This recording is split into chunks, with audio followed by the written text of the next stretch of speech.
Isa sa bida sa pag nating mga Pinoy, may okasyon man o simpleng kainan lang. Hindi lang ito pang main course.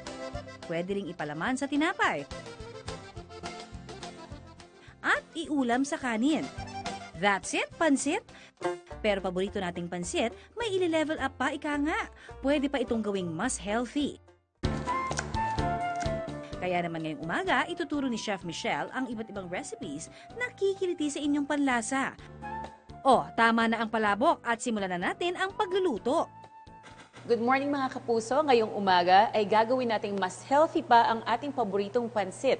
Ang ating unang recipe gagawin ay ang vegetable pansit. Para sa pansit na siksik liglig sa gulay at sustansya, narito ang ingredients.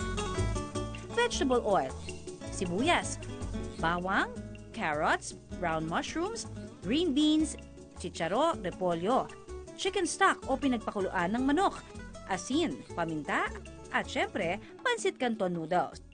Una, igisang mabuti ang sibuyas at bawang. Tsaka ilagay ang carrots at mushroom. Kapag medyo luto na ang carrots at mushroom, ihalo na ang green beans, chicharo, at repolyo. Actually, mas maganda kung i-blanch nyo yung mga green vegetables nyo, kagaya ng beans, ng peas, at ng cabbage, para isang bagsakan na lang siya, para hindi siya ma-overcook. Mayaman sa fiber ang green beans, chicharo at repolyo. Pero kung kayo'y may rayuma o gout, mga kapuso, hinay-hinay lang sa paglalagay ng green beans. Mataas din kasi ito sa purine na makakapagpalala ng inyong kondisyon.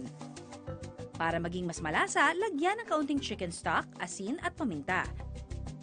At ihalo ang ating pansit. Haluin lang itong mabuti hanggang maluto ang pansit.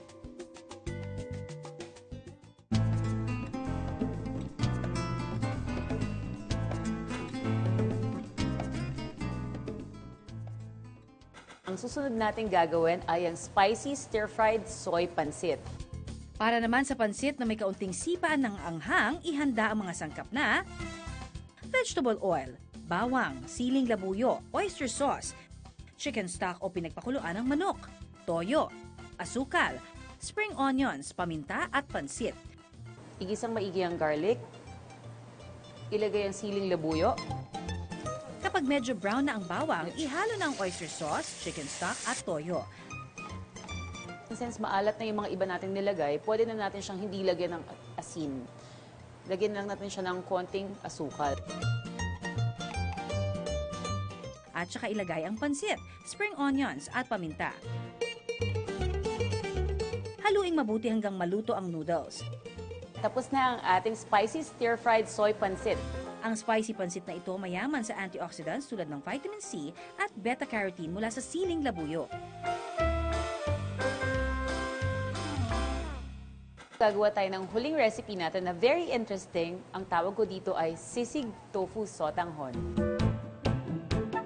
Ang mga sangkap, vegetable oil, sibuyas, bawang, siling labuyo, siling haba, toyo, butter, paminta, tokwa na hiniwa into cubes at sotanghon.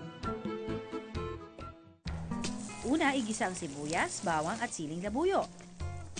Haluan natin ng soy sauce, vegetable stock, butter,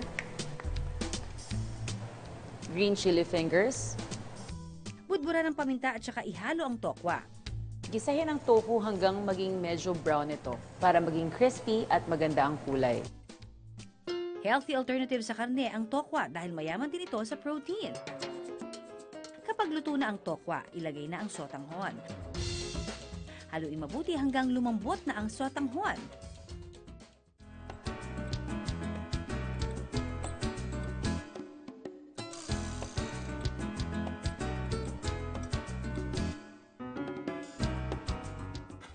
Mga kapuso, sa simpleng pagpapalit o di kaya'y pagdadagdag ng gulay, pampalasa o sahog, siguradong ang inyong handang pansit, bida na sa hapag, bida pa sa sustansya.